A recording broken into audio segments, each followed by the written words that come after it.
Bonsoir à tous, bienvenue sur Africa Sport TV. Comme vous le remarquez, nous sommes au ministère de la Jeunesse et des Sports à son siège ici à Kaloum, bien évidemment. Vous le savez, le département avait donc, à travers son ministre, invité les membres du comité exécutif de la Fédération guinéenne de football à une réunion de travail ce jeudi, bien évidemment, ici. C'est une longue réunion qu'on a suivie pour vous toute la journée. Au terme de cette longue, bien évidemment, réunion qui a duré des heures et des heures ici, il y a 5 résolutions donc qui ont été signées par les parties prenantes ici. On va donc vous laisser suivre la lecture de ces résolutions. 1.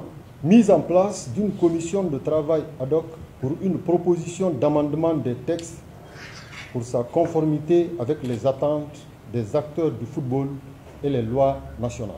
2.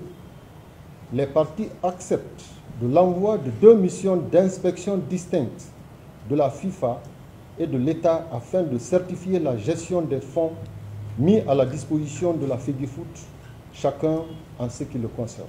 3.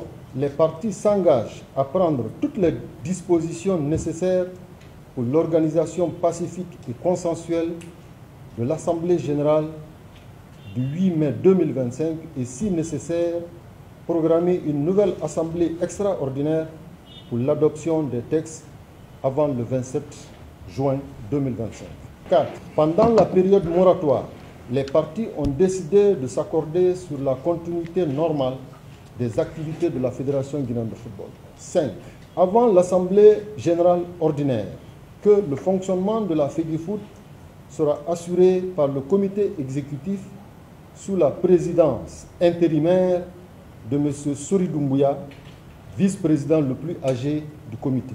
Fait à Conakry, le 17 avril 2025. C'est une longue, très longue réunion qu'on a suivie ici durant presque toute la journée qui a démarré aux environs de 11 h jusqu'à 17 h ici pour finir sur ces 5 résolutions. Le 5e point n'a pas fait l'objet de consensus puisque le président révoqué Bouba Dina Sampil n'est pas d'accord sur le fait que la gestion de la fédération soit confiée au vice-président le plus âgé du comité exécutif, même si c'est statutaire, et donc il n'est pas signé selon donc ce qui a été dit dans la salle.